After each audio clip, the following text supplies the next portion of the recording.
Pues damos comienzo a lo que es nuestra siguiente parte del curso de transferencia de energía. En este caso ya vimos lo que es la transferencia de energía en coordenadas rectangulares. Y dicho sea de paso, también lo vimos en sistemas que tienen no solamente una sola pared, sino de sistemas que están compuestos por varias paredes rígidas, planas. Entonces ya habiendo visto eso, vamos a ver ahora lo que es la transferencia de energía en coordenadas cilíndricas.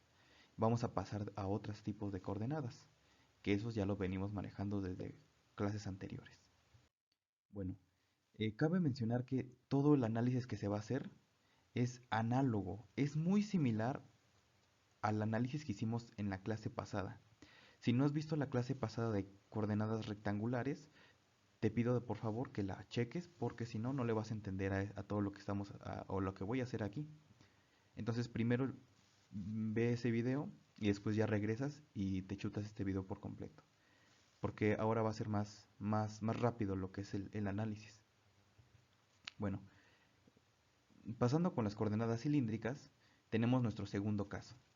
Tenemos este sistema que nos están presentando en pantalla y nos dicen que en pocas palabras, tenemos una fuente que genera energía en forma de calor. En este caso, como ya estamos en tiempo del Día de Muertos y todo este tipo de situaciones, es muy usual que los mexicanos tienen la costumbre de utilizar velas para venerar a sus difuntos, a sus muertos, y ponerlos en lo que se les llama las ofrendas del Día de Muertos. Aquí es una costumbre que se lleva a cabo a principios de noviembre y es algo muy interesante que nos presenten este sistema. ¿Por qué? Porque aquí podemos ver que esto prácticamente es una vela. Entonces es una vela que ya está a punto de acabarse. Y la pregunta es, esta, esta, este, esta mechita que tiene este fuego aquí, o este calor que está transmitiendo esa mechita, me hace la pregunta el sistema, me hace la pregunta, perdón, el ejercicio de cuál será el calor que transfiere a cada una de las paredes. ¿Cuál será ese calor que esta mecha genera en cada una de las paredes? En primera, me preguntan el flux, por supuesto. En segunda, me están preguntando el flujo de calor. Y en tercera, que les dé el perfil de temperaturas de este sistema en particular. Entonces, prácticamente esta es una vela, pero que no solamente está en un solo vaso. Por alguna extraña razón, imagínate que tu mamá sacó la vela del San Juditas y y ya la prendió, ¿no? Prendió su vela y ya está a punto de acabarse. Ahora, no sé si tú alguna vez hayas tocado una vela que está dentro de un vaso y cuando tocas el vaso lo sientes caliente y a veces hasta está muy caliente y hasta en ocasiones los vasos llegan a quebrarse por esa situación, por ese cambio brusco de que hay de temperatura. Entonces, aquí no solamente estás dentro, tu vela está dentro de un vaso, sino que está dentro de tres vasos, o sea, tienes tres paredes. La primera pared, imagínate que está hecha de vidrio y tiene una conductividad térmica distinta, K1, capa uno, perdón. La siguiente, por alguna extraña razón, tu mamá metió ese vaso ahora dentro de otro vaso, pero ahora de madera, y tiene una conductividad térmica capa 2. Y por alguna extraña razón que no sabemos, tu mamá, ya teniendo esos dos vasos con su vela, no le bastó y metió otra vez esos dos vasos dentro de otro vaso con una conductividad térmica capa 3. Que en este caso, pues, imagínate, por alguna extraña razón lo metió dentro de ese vaso de plástico, ¿no? Entonces tienes tres sistemas, el de vidrio, el de madera y el de plástico. Y tienes tres paredes, porque cada uno tiene un espesor. Básicamente es lo que nos dicen en este sistema. Entonces, procediendo a encontrar lo que es el flujo y el perfil de temperaturas para una sola pared, primero, como ya lo habíamos hecho, creamos nuestro sistema de referencia.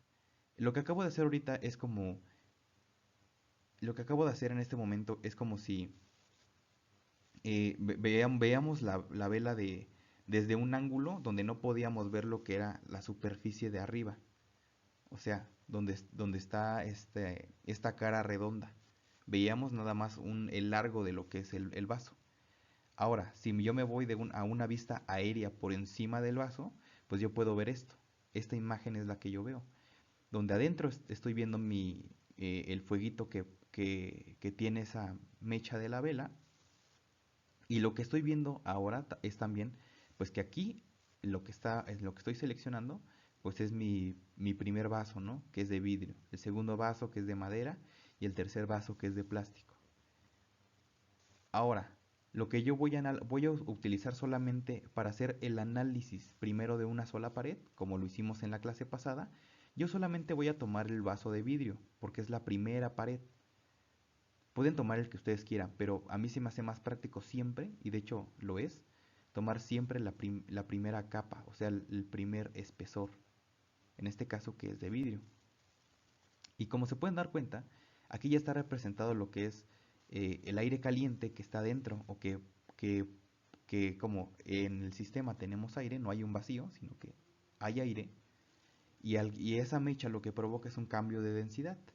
Entonces aquí hay un efecto físico de manera convectiva, y también aquí al aire frío, conforme se vaya transfiriendo el calor, se va a generar también un proceso convectivo de este lado, de una transferencia convectiva. Entonces hay una transferencia convectiva dentro del vaso y por fuera del vaso, en el exterior.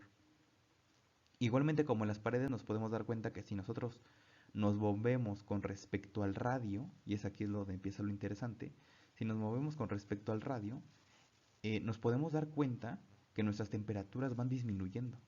¿Por qué? Porque donde está mi fuente de calor, mi calefactor, o sí, mi fuente de calor, que es en la donde se está generando, o donde está pasando este fluido caliente, es aquí donde se le llama el principio, ¿no? De generación de calor. Entonces, al tocar mi primera capa, o sea, al tocar mi primera capa, que es la de vidrio, aquí obtengo una temperatura mucho más alta. ¿Por qué? Porque es la primera capa que está en contacto directo con mi fuente de calor. Y la segunda capa, pues ya no tanto, ya no está tan en contacto con mi primera fuente de calor. Y la tercera, perdón, la segunda ya no tanto, y la tercera, pues ni se diga, ¿no? Entonces están más lejanos del contacto directo con mi fuente de calor. Es por eso que esta capa que están viendo aquí, que la estoy señalando con mi puntero, tiene una temperatura mayor, y se representa de esta manera en un perfil de temperaturas. Si te puedes dar cuenta, en el punto inicial de mi sistema, o en el epicentro de mi sistema, está la temperatura alta, que es el aire caliente. Después la temperatura cero de mi primera capa, después temperatura 1 de mi segunda capa, y después temperatura 2 de mi tercera capa, y la temperatura 3 que ya está en la interfase de la capa del vaso de plástico con la interfase del aire frío. Y hasta el último TB, pues es la temperatura más baja, ¿no? Porque está muy alejado de mi vaso. No es lo mismo que tú pongas tu mano a 1 centímetro de tu de la estufa. No es lo mismo que pongas tu mano a 1 centímetro de la estufa, pues obviamente vas a sentir el calor, a que pongas tu mano a 10 centímetros de la estufa, pues ahí vas a sentir menos calor. Eso es lo que nos dice TB, temperatura baja. Aquí tenemos nuestro eje de referencia. Como podemos dar cuenta, en coordenadas cilíndricas tenemos lo mismo que siempre hemos trabajado, que es el radio en esta dirección, y hacia abajo, o sea, la longitud el largo de mi vaso, pues está expresado en el eje Z, ¿no? Esto ya lo hemos trabajado en coordenadas rectangulares, en transferencia de momentum. No es nada ajeno a lo que ya hemos visto. Y como se pueden dar cuenta, pues obviamente el calor ya no se transporta en la dirección X en una coordenada rectangular, sino que ahora se transporta en dirección radial. O sea, en todo el radio se transporta el calor en mi vaso. Ahora, vamos a hacer las consideraciones y restricciones de este sistema para poder proceder a lo que son el análisis de las ecuaciones. El primer cosa que tenemos que mencionar es la hipótesis del medio continuo. Ya he explicado por qué. El sistema isotrópico es que es a Cp constante, Cv constante, o sea, la capacidad calorífica a presión constante y la capacidad calorífica a volumen constante, pues no van a variar. Tampoco va a variar capa. Entonces es lo que me dice el sistema isotrópico. O sea, las propiedades de mi sistema no cambian en todo el sistema. Donde yo me mueva, no van a cambiar. Transferencia unidireccional, o sea que estamos utilizando se le puede llamar derivadas totales, derivadas ordinarias, no derivadas parciales. ¿Por qué? Porque el calor no se transfiere en z, ni tampoco se va a transferir en teta. Solamente se va a transferir en r. Y esto que están viendo ustedes aquí, esta triada de coordenadas, se le conoce como coordenadas cilíndricas. Recuerden que la tríada en coordenadas rectangulares es x, y, z. Y en este caso la tríada en las coordenadas cilíndricas es lo que están viendo en pantalla. Y solamente el calor se va a transferir en dirección radial, o sea, va a depender de R. La temperatura le va a pasar lo mismo, sin fuentes ni sumideros, o sea que dentro del vaso no hay una reacción química, no hay una reacción nuclear, tampoco hay energía eléctrica de por medio que se esté transfiriendo de alguna u otra manera. Entonces, como no hay nada de eso, se le pone cero. Si lo hubiera, tenemos que encontrar la ecuación específica para lo que me estén dando, si hay una reacción nuclear, si hay una reacción química o hay un potencial eléctrico, pues tendremos que tener la ecuación a la mano para igualarlo a lo que es phi sub b. Y ahora, como otra vez lo hemos considerado, la energía cinética, la energía potencial y el trabajo de eje, tanto como la variación de PV, perdón, es cero, no cambian, porque no hay flujos másicos de por medio tampoco, ¿no? ¿Y qué otra cosa voy a tomar en cuenta? Que la derivada parcial, bueno, yo le puse derivada parcial, ¿por qué? Porque pueden haber cambios en múltiples direcciones, pero si lo acotamos a que no hay cambios en ninguna dirección más que en R, pues esto en vez de ser derivada parcial va a ser derivada total, derivada ordinaria, la común y corriente que nosotros conocemos. Y en este caso va a ser la derivada de la energía interna con respecto al tiempo, que esto se le llama como la tasa de cambio de la energía interna con respecto a un tiempo. Y última consideración, el estado estacionario. ¿Qué dice el estado estacionario? Que esto que están viendo aquí es como una foto. ¿Qué significa esto que es una foto? Tomé esta foto a los 3 segundos de que inició mi sistema y en ese tiempo de 3 segundos yo voy a hacer todos mis cálculos y voy a obtener todas esas ecuaciones para un tiempo t de 3 segundos. Entonces, si mi tiempo cambia a un tiempo t de 5 segundos, ya mis ecuaciones que calculé para 3 segundos ya no son válidas. Entonces, si digo que está en estado estacionario, significa que está en un tiempo t cualquiera. Y entonces todas las ecuaciones son válidas para un tiempo t cualquiera, donde no hay cambios, no cambia la energía interna con respecto al tiempo y ninguna propiedad cambia con respecto al tiempo. Todas están fijas en un tiempo t infinito, por así decirlo, ¿no? Sin cambios. Bueno, ya teniendo estas consideraciones y restricciones, a partir de todo esto que siempre hemos hecho también, tanto en transferencia de momentum como en transferencia de energía en coordenadas rectangulares, pues gracias a esto que estamos haciendo aquí vamos a poder realizar lo que son las ecuaciones o el análisis de las ecuaciones. Y como se pueden dar cuenta, vamos a tener lo siguiente, un elemento de volumen. Como siempre, siempre de un sistema original se parte de un elemento de volumen. Otra vez, como va mi transferencia es de manera radial, o sea, en un radio se va a estar transfiriendo en el componente de radio, en la componente radial, pues ¿qué pasa? Como yo lo había dicho en la clase anterior, si era en el eje X, va a haber un espesor diferencial de X. Si es en el eje Z, un espesor diferencial de Z. Si es en el eje Y, va a haber un espesor diferencial de Y. Si es en el eje R, va a haber un espesor diferencial de R. Entonces, lo que estoy diciendo aquí es que aquí el espesor de mi vaso ya no va a ser total, o sea, un espesor delta 1. Ahora va a ser una variación muy pequeñita de R. Mi espesor va a ser 0.00001, casi cero. Siempre se toma de manera muy pequeña. Una vez que ya conseguimos esto, ¿cómo vamos a obtener el volumen del elemento de volumen? Y esto va a ser muy sencillo. Para obtener el volumen del elemento de volumen, pues hay que multiplicar, perdón, hay que sacar primero el perímetro de este como tipo anillo que tengo aquí. ¿Cuál sería el perímetro de todo esto? Pues 2 por pi por radio, ¿no?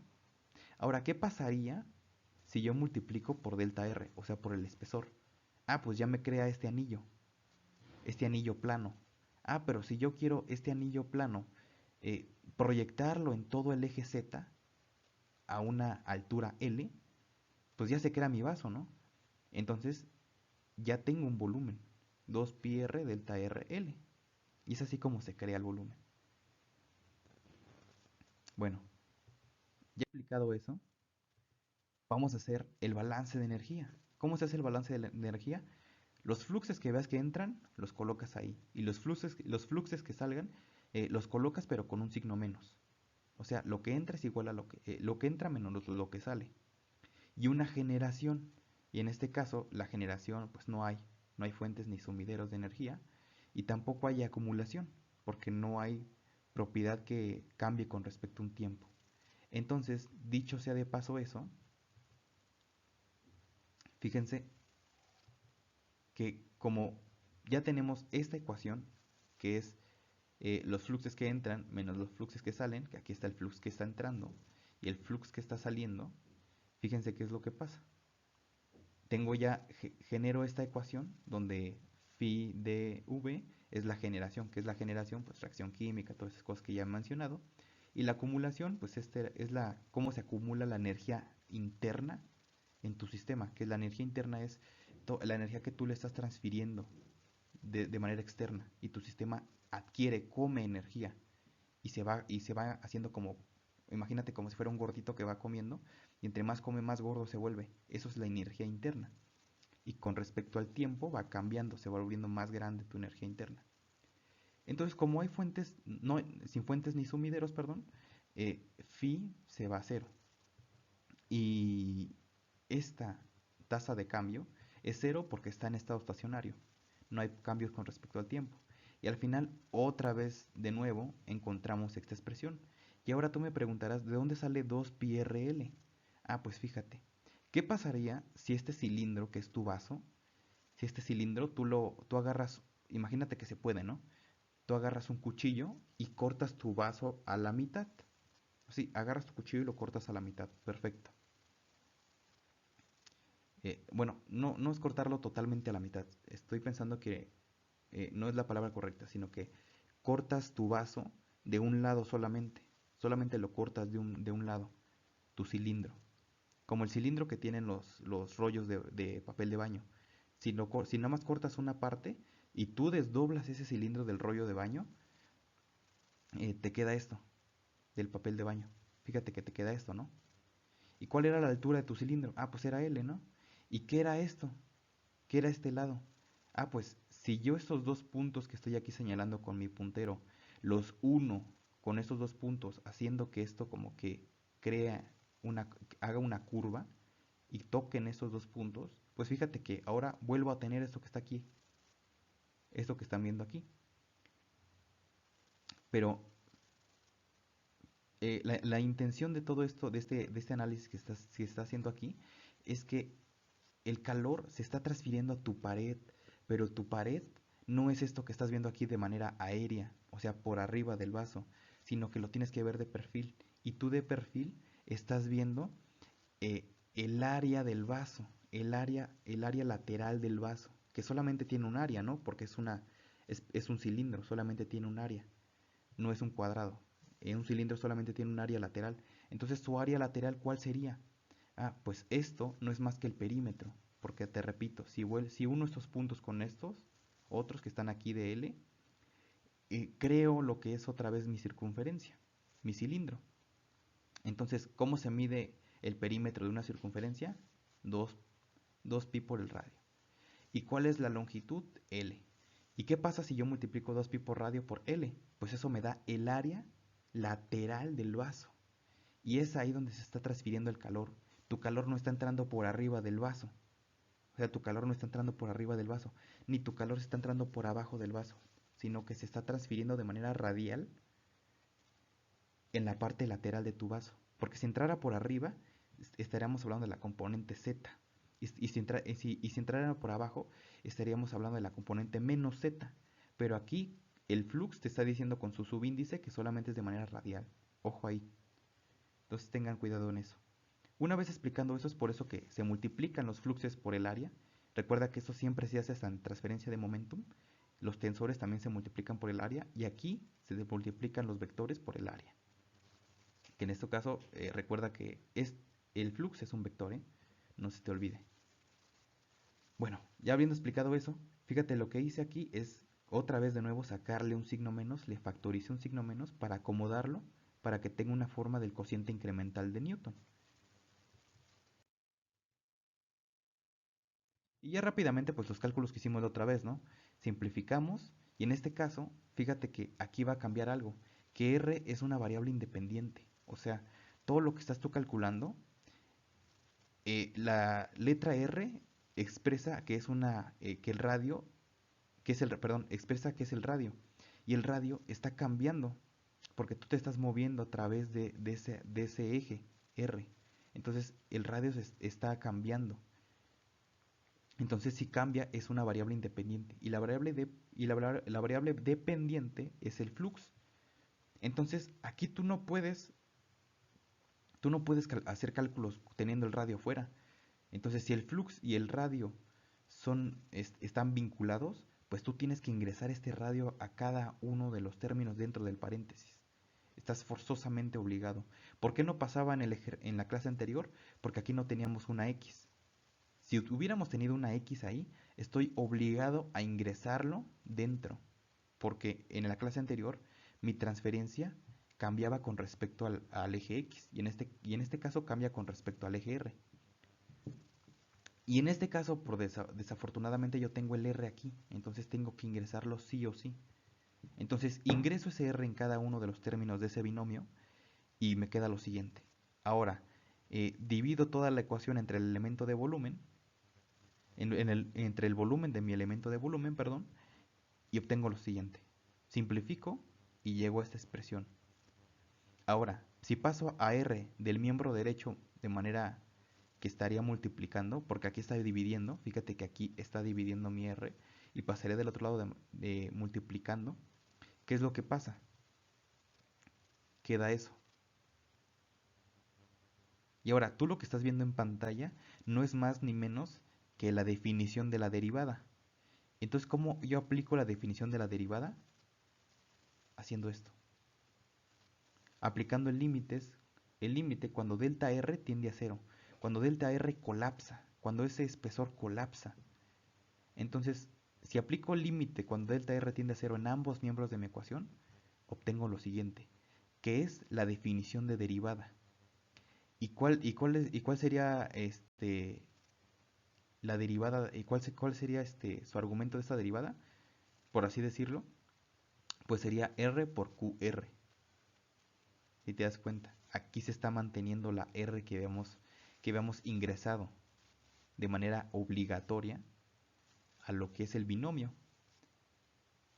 Ahora, vamos a resolver esta ecuación diferencial ordinaria por variables separables y obtenemos lo siguiente. Integramos en ambos lados y el diferencial con integral se va, me queda R por QR. Y adentro otra vez me hago esta pregunta. ¿Qué función al derivarse me da un cero como respuesta? Pues la única función que tú al derivarla te da un cero como respuesta, como resultado, pues es la función constante. Si tú derivas una función constante siempre te va a dar cero. Entonces en el miembro derecho tengo una constante. Y esto otra vez pasa igual que en la clase anterior.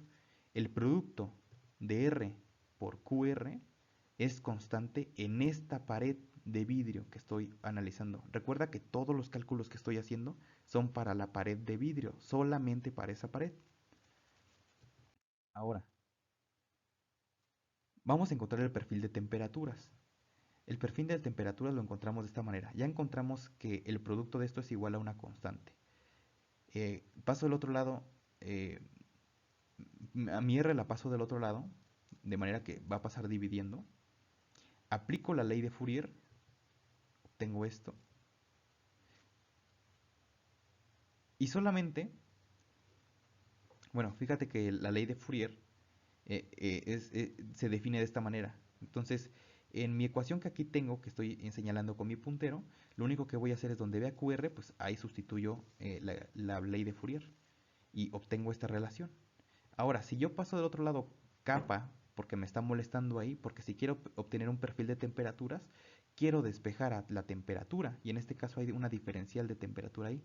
Entonces, eso quiero despejar. Por esa misma razón, capa pasa al otro lado de manera que pasa dividiendo. Y aquí, como en mis definiciones de mis restricciones yo dije que capa iba a ser constante porque es un sistema isotrópico, pues se queda lo siguiente, ¿no? A una constante no le afecta si le multiplicas una constante, ni tampoco si le multiplicas por un signo menos, un signo más, ni si le divides por otra constante. No le afecta en nada. Entonces se crea esta siguiente expresión. Y ahora lo que vamos a hacer es pasar el c diferencial de r del otro lado, de manera que va a pasar multiplicando y se crea lo siguiente. Y fíjate que yo ya estoy viendo que si integro en ambos lados, obtengo t y esto que estás viendo aquí, pues es la definición del logaritmo natural de r. Entonces ya nada más le añado un más c, pero aquí ya tengo c1, pues le pongo ahora c sub 2. Y esto que estás viendo en pantalla es el perfil de temperatura general para la pared de vidrio o para la primera pared. Ahora, del perfil de temperaturas, del perfil de temperaturas, ¿qué es esto? Vamos a generar condiciones de frontera. Como ya lo he dicho en el otro video, depende de cuántas constantes tengas, tú tendrás condiciones de frontera. O sea, si tienes dos constantes, tendrás dos condiciones de frontera. Si tienes tres constantes, tendrás tres condiciones de frontera. Entonces, y así nos seguimos. En este caso tengo dos condiciones de frontera. ¿Y cómo las obtengo? Pues observo mi primera pared que es de vidrio. Utilizo el volumen del elemento de volumen porque es más práctico y no porque también puedo usar realmente se usa el sistema original, pero en este caso pues es lo mismo también usar el volumen del elemento de volumen, mi volumen de control. Entonces lo que hago es que observo mi sistema y digo, ¿qué pasa cuando R tiene el valor de R sub 0? Ah, pues la temperatura ahí esté sub 0. Perfecto. ¿Y qué pasa cuando R tiene el valor de R1? Ah, pues ahí mi temperatura es igual a una temperatura sub 1. Y ahora, ¿por qué se le llaman condiciones de frontera? Porque frontera hace referencia a un inicio o un fin de tu sistema, a las interfaces de tu sistema. Eso es lo que quiere decir condiciones de frontera. Hace mención a las interfaces de tu sistema. ¿Qué interfase tienes aquí? Aire caliente, pared. ¿Y qué interfase tienes al final de tu sistema? Pues es la interfase entre lo que es el vidrio y, la madera, ¿no? Y en este caso, pues, otra vez repito, aquí es la interfase entre el aire caliente y el vidrio, y aquí es la interfase entre el vidrio y la madera. Entonces tengo dos interfaces y tengo dos constantes. ¿Ya te diste cuenta? Entonces, ya teniendo estas condiciones de frontera, lo que paso es a obtener el perfil de temperaturas. ¿Cómo obtengo el perfil de temperaturas? De la siguiente manera. Tengo esta ecuación, tengo mis condiciones de frontera, aplico las condiciones de frontera a esta ecuación grandota que estás viendo aquí arriba. En pocas palabras, sustituyo cada condición de frontera. Entonces, sustituyendo la primera, obtengo esto. Después, la segunda, obtengo esto. Y ahora tengo un sistema de ecuaciones. ¡Oh, rayos! La clase anterior yo no tenía un sistema de ecuaciones, me lo daban de manera directa. Bueno, pues en este caso sí tienes un sistema de ecuaciones. Entonces, ¿qué es lo que hago? Para generar una tercera ecuación, yo puedo restar estas dos ecuaciones. Entonces las resto y obtengo lo siguiente. Fíjate que resté los miembros izquierdos y resté los miembros derechos y me quedó lo siguiente. Y por propiedades de los logaritmos yo pude simplificar y obtener esto. Por propiedad de los logaritmos, que es la propiedad de la resta de logaritmos. Si yo despejo C1, tengo esto, y me doy cuenta de un dato muy interesante, que el radio 1 es mayor que el radio 0. Y si no me crees, observa, vete un poco atrás al video y te vas a dar cuenta que esta aseveración que hago aquí es cierta. El radio 1 va a ser mayor que el radio 0. De hecho, por esa misma razón les puse desde un inicio desde radio sub 0, ¿no? Y va incrementando hasta llegar a radio sub 3. Entonces ya desde aquí, desde la nomenclatura, uno se da cuenta que es una aseveración correcta. ¿Y por qué hice esa aseveración? Fíjate que ahora el argumento del logaritmo natural se volteó. Y ahora está como r sub 1 entre r sub 0. ¿Por qué? Porque le factoricé implícitamente aquí hay una diferencia de logaritmos. Y si yo le factorizo un menos a esa diferencia de logaritmos, lo único que hago es cambiar posiciones. Y eso hace que se aplique la inversa. Y si no me lo crees, pues tú haz de cuenta que tienes que abrir el logaritmo y tendrás dos términos en ese denominador y ahora factorízale un signo menos y después por propiedades de los logaritmos vuelve, vuelve a generar este logaritmo que es a partir de un cociente, ¿no? Si no me crees, pues hazlo tú y ahí lo vas a verificar. Entonces, ¿qué me quiere decir este C1? O sea, esta expresión que me quiere decir que C1 va a tener valores numéricos negativos, o sea que C1 es una constante negativa. Eso es lo que me dice. Ahora, sustituyo esto que encontré en esta ecuación de T sub 0, esta que están viendo aquí. Sustituyo lo que he encontrado y obtengo lo siguiente. Fíjate que si hago las simplificaciones y hago álgebra y álgebra y álgebra, obtengo esto que están viendo en pantalla.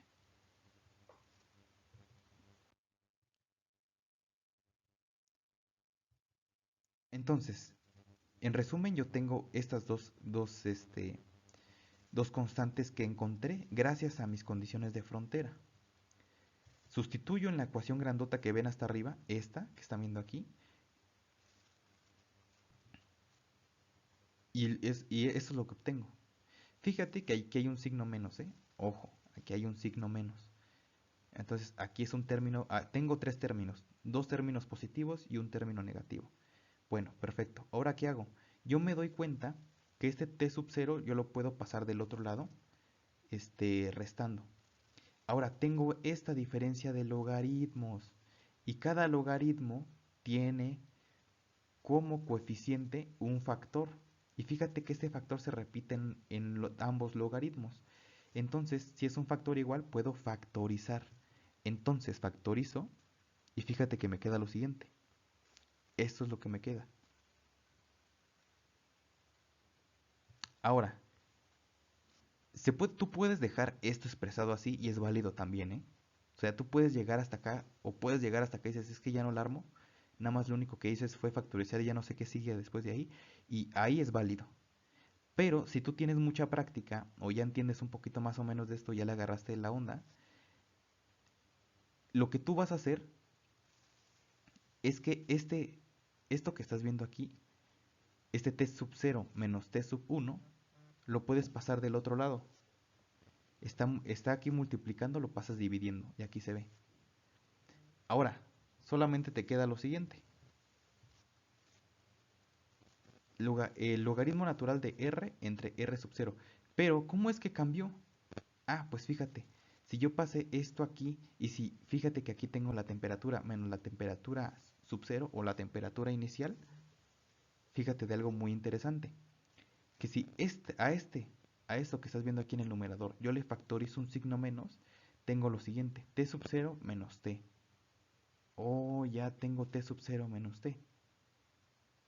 Oye, pero ¿dónde está el signo negativo? Ah, pues te acuerdas que te dije que cuando tú le pones un signo negativo a un logaritmo, lo que pasa es que se van a invertir tu numerador y tu denominador. En este caso, fíjate que aquí si yo aquí yo le factorizo un signo menos, a fuerzas esto tiene que cambiar o invertirse.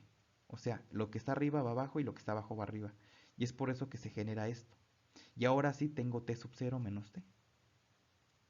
Bueno, eso te lo dejo de tarea que más o menos tú, aunque no le, si le entendiste, que bien, si no le entendiste, pues agarra un papel y pluma y busca la manera en cómo puedes llegar a esta expresión y te vas a dar cuenta que es como te acabo de explicar.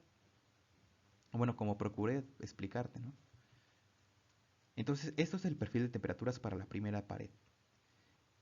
Ahora, R recuerda que va desde un valor desde R sub 0 a R sub 1 para mi primera pared.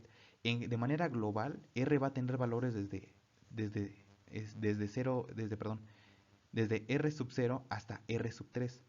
O sea, desde R sub 0 va a tomar ese valor y va a seguir tomando valores hasta llegar hasta R sub 3. Entonces R pertenece a ese acotamiento de valores. Y aquí, como te puedes dar cuenta, el logaritmo natural de R entre R sub 0 es menor o igual que el logaritmo natural de R sub 1 entre R sub 0. ¿Qué quiere decir eso? Que R, si está acotado por R sub 0 hasta R sub 1 para mi primera pared de vidrio, eso me dice que si R llega a ser R sub 1, pues va a ser igual a esta expresión. O sea, esto va a ser un 1. Esto que estás viendo aquí va a ser 1. Pero si no llega R sub 1, todo lo que no sea R sub 1, pues a fuerzas tiene que ser negativo. A fuerzas tiene que ser, perdón, no negativo. A fuerzas tiene que ser menor que esta cantidad. Y eso solamente analizándolo de manera cualitativa. Ahora, el flux de calor, como ya lo hemos hecho, de las anteriores expresiones, pues yo tengo esto. Tengo mi ley de Fourier. Lo único que hago es sustituir donde dice dt sobre dr, que en este caso es C1 sobre R, que estás viendo aquí. Sustituí esto, porque aquí me lo estaba expresando. Entonces aquí lo sustituí, obtuve esto. Pero ya sé quién es C1, aquí está. Ah, pues sustituyo. Entonces simplifico y llego a la siguiente expresión, que esta es el flux de calor para la primera pared. Entonces ya encontré el flux entonces ya encontré el flux de calor para mi primera pared. Una vez que ya encontré el flux de calor para mi primera pared, entonces ¿cuál será el flux de calor para cada pared? Entonces este es el flux de calor que apenas acabo de encontrar de mi primera pared de vidrio. Este es el de la pared de madera y esta es la ecuación para la pared de plástico. Perdónenme aquí porque aquí me faltó ponerle un 13. Aquí va un 3. Aquí en este Q sub 3. Aquí me faltó un 3, pero disculpen. Entonces lo interesante, ya llegó el panadero con el pan. Entonces lo interesante de todo esto es que cómo tengo unas ecuaciones de manera fácil, sin tener que hacer todo este análisis. Ah, pues simplemente tú puedes tomar esta de manera general y te das cuenta que va la temperatura de mayor a menor, mayor a menor, mayor a menor. Capa cambia, pasa de 1 a 2 y de 2 a 3. Y el logaritmo natural pasa de R1 a R0, de R2 a R1, de R3 a R4. Fíjate que el numerador va aumentando, va R1, R2 y R3. Y el denominador empieza desde el valor inicial, desde R sub 0, y se va aumentando 1. R sub 0, R sub 1, R sub 2. Entonces ya estás viendo un patrón que puedes seguir, como una fórmula general. Ahora, vamos a ver lo siguiente. ¿Cómo obtengo un flujo global de calor? Tenemos lo siguiente. En resumen, tenemos todo esto. O sea, es lo que acabamos de ver hace unos segundos. Este es para el aire caliente, para la pared 1, para la pared 2, para la pared 3 y este es para el aire frío. Ahora, ¿qué onda con esto? El aire caliente, pues es la ley de enfriamiento de Newton, ¿no? Ah, sí, y esto también es la ley de enfriamiento de Newton. Si te das cuenta, esto que estás viendo en pantalla es lo mismo que encontramos en la clase pasada. para la ley de enfriamiento de Newton. Si te das cuenta, aquí no cambia, aunque sean otras coordenadas, no cambia. ¿Y qué pasa si yo multiplico por un área? Ah, pues tengo el flujo de calor, ya no el flux, sino el flujo de calor. Y hay que recordar que tanto el flujo de calor y el flux van a ser constantes. Entonces hago eso. Y bueno, también por las condiciones y restricciones que tenemos de estado estacionario y todo eso que hemos mencionado, pues también por más lógica, lo que entra es igual a lo que sale. O sea, el flujo que entra es igual al que sale.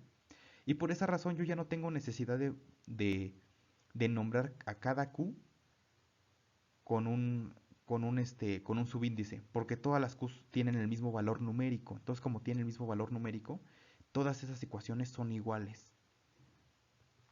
Ahora, voy a despejar, como ya he hecho en la clase pasada, esta variación de temperaturas y todo lo que no sea la variación de temperaturas lo paso del otro lado, de mi miembro izquierdo de mi ecuación.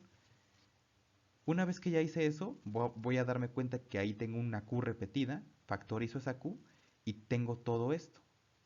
Fíjense. Lo que hice es sumar todas estas 5 ecuaciones, ¿eh? Y del miembro derecho, pues solamente voy a tener esto, ¿no? T0 con T0 se va, T1 con T1 se va, T2 con T2 se va, T3 con T3 se va. Y solamente me queda TA y TB. Aquí en aire frío, fíjense, aquí es al revés, ¿eh? Es primero, aquí tiene que ir T3 menos TB. Ahí me faltó corregirlo, ¿eh? Ahí hay no se vayan a confundir. Pero aquí en lo que están viendo aquí abajito, aquí donde estoy señalando con mi puntero, es como tiene que ir, ¿eh? Aquí sí está corregido, aquí sí está bien. Aquí me faltó corregirlo. Entonces, bueno, ya he explicado eso. Ahora yo quiero despejar el flujo porque es lo que me piden. El flujo de calor. Ya encontré el flux, ya encontré el perfil de temperaturas, ahora me falta el flujo. Entonces despejo el flujo de calor y obtengo esto. Ahora fíjate que yo en los denominadores de esta serie, de esta suma, yo tengo 2πl en todos los denominadores.